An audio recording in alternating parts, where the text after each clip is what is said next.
الله صالح بهذه السهولة وبهذه الطريقة البسيطة السهلة. نحن نعرف علي عبد الله صالح ونعرف كيف يفكر، وأن الرجل في منتهى الحذر، وأنه عندما يتحرك أصلا في الظروف العادية فما بالكم في ظروف استثنائية وحرب مع الحوثيين، يتحرك بموكب كبير وتمويه وسيارات في الأمام وسيارات في الخلف، ولا يدري أحد في أي السيارات علي عبد الله صالح، وحراسات مشددة. موته بهذه السهولة يضع علامة استفهام كبيرة. لا نجد تفسير لموت صالح بهذه السهولة إلا أنه بيع، لقد بيع بثمن بخس. بيع من الإمارات الحقيرة التي استخدمته. كان صالح ورقة رابحة بالنسبة للإمارات عندما كان أصل المشاكل في اليمن، عندما كان ينفذ لها أجندتها، يثير الخلافات، يدير الصراعات، يثير الحروب والمشاكل، كان ورقة رابحة، حافظت عليه وتمسكت به. فلما أدركت أن صالح قد خسر الكثير والحوثيين قد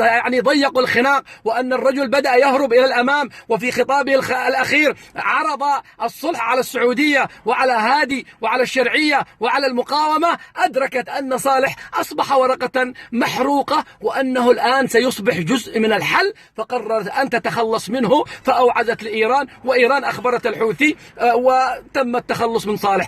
الإمارات لا تريد للحرب أن تتوقف في اليمن. افهموها يا إخواننا السعوديين، أنتم متضررين من الحرب يا إخواننا في السعودية، لكم جنود يموتون، ولكم حدود مغتصبة، ولكم مشاكل، لكن الإمارات تريد توريطكم في هذا المستنقع، لأنها لا تخسر شيء، هي مستفيدة من الحرب. أخذت جزر، أخذت موانئ، أخذت الموانئ والسواحل، وإذا انتهت الحرب ستضطر مضطرة أن تترك كل هذا الخير وكل هذه الأطماع. فمن مصلحتها أن تبقوا أنتم يا السعوديين متورطين في الحرب في اليمن، لأن لها استهداف ومخطط خطير لتهديم المملكة والإضرار بالمملكة. لا أدري هل السعوديين سيفهمون، ومن يراهنون على الإمارات. ألا تدركون خبث هذه الدولة المارقة الحاقدة الخبيثة؟ ستبيعكم مثل ما باعت صالح، والأيام بيننا، وأنتم يا السعوديين اصحوا قبل أن يقع الفاس في الرأس.